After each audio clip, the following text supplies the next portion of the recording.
working-class wastelands and the concrete fields of souls, and on the hammers of progress, bleeding out blood and black gold. Let it rain on the soldiers. To me, food is like at the center of everything, of life. It's something that we need. It's also something that we enjoy and that gives us pleasure potentially, but it's also at the bare minimum of like what it means to be a human being and a created being, is that we need sustenance. We need nourishment, or we can't survive. One of the fondest times in my life was when I would travel from Indiana to Tennessee to the family's property and to visit my grandmother and grandfather, Hubert and Severa Reeves. My grandmother was just the epitome of everything that I have romanticized about a Southern woman. Gracious, well-spoken, reserved, strong, had mothered 13 children, and watching her prepare this yeast bread that she made, and that was always my request when I would go home to Tennessee, was, Mother, can you make me some rolls or some bread? And watching her take out the flour and the yeast and the sweetener and the butter and kneading it, and then the anticipation, the expectation that I had of what it was going to taste like, and the aroma that filled the kitchen when she was doing that. That's one of probably my most profound food memories. And I still recall that, you know, very sweetly. Often it brings peace to me when I think of that.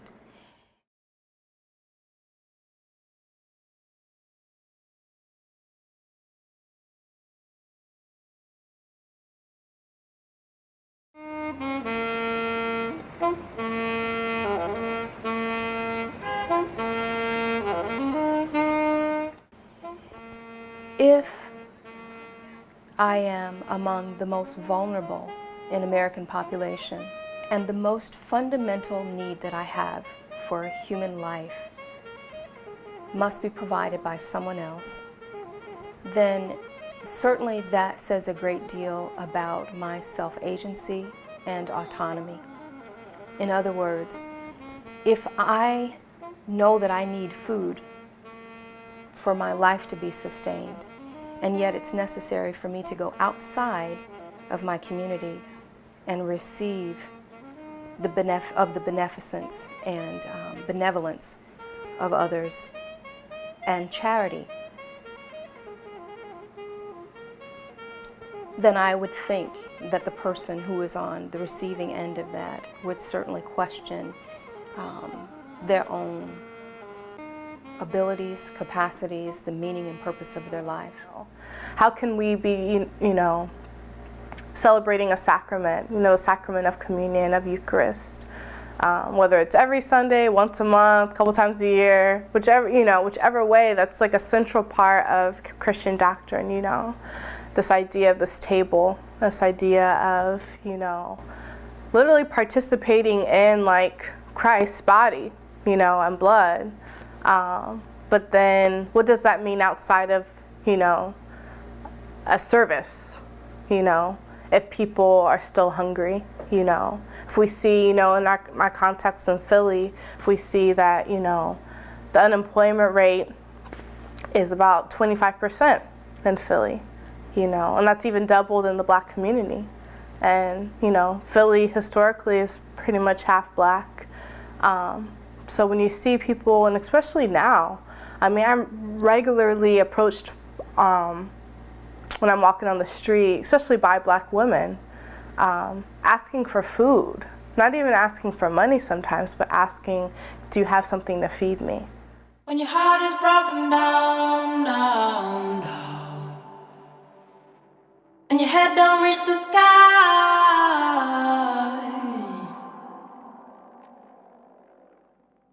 Take your broken wings and fly.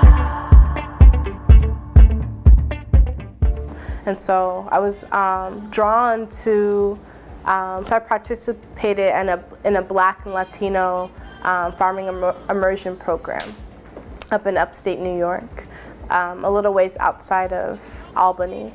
And I was so drawn by that program because it was in a context of Black and brown people doing this work together, learning how to farm together.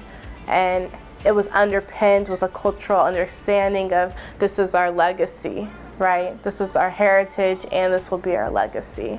And I think so often a lot of people, I wonder, when people think of a farmer, what do they think of?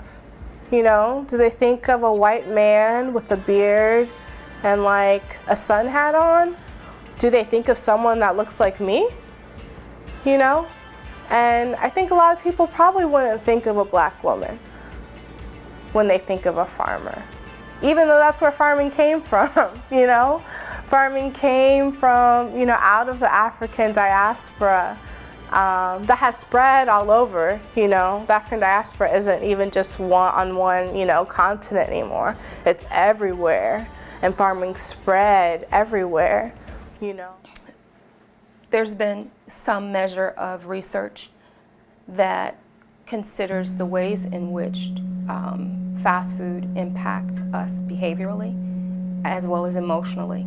So the inclination to depression, bipolarity, emotional and behavioral health concerns are absolutely impacted by what we consume.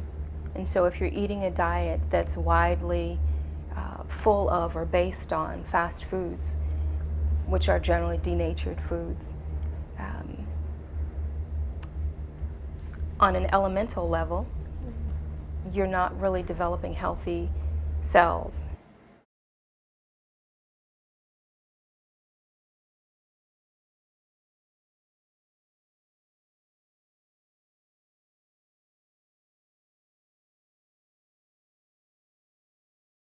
Because in moving from Indiana, and migrating here to New Jersey, I left my home. And my home had, a couple of fruit-bearing trees, had a maple tree as well. And in coming here and moving into an apartment, I think that I garnered a greater sense of understanding of how most African Americans live in this country, in as much as we overwhelmingly populate urban and metropolitan areas. And so therefore, access to land and to soil is almost nil. And so in coming here, I came to realize more profoundly the ways in which the influence of my parents had really marked a place in my heart. And it continued to raise questions about the ethics of people being divorced from the soil that produced their food and the process for producing their foods. And it made it even more clear to me ethically that there are a great number of ramifications and implications that result from being connected from the land. And so when I think in terms of things like a community garden, I think in terms of a community center without walls. It's a place for people to gather, to tell their stories. And if you're telling your story and someone is listening, then there's opportunity for healing. There's a curative practice that's associated with coming together and recalling something instead of your stories all being internalized and divorced from what you're doing. In other words, you have the opportunity to tell your history to someone else who is listening in these kinds of communal places.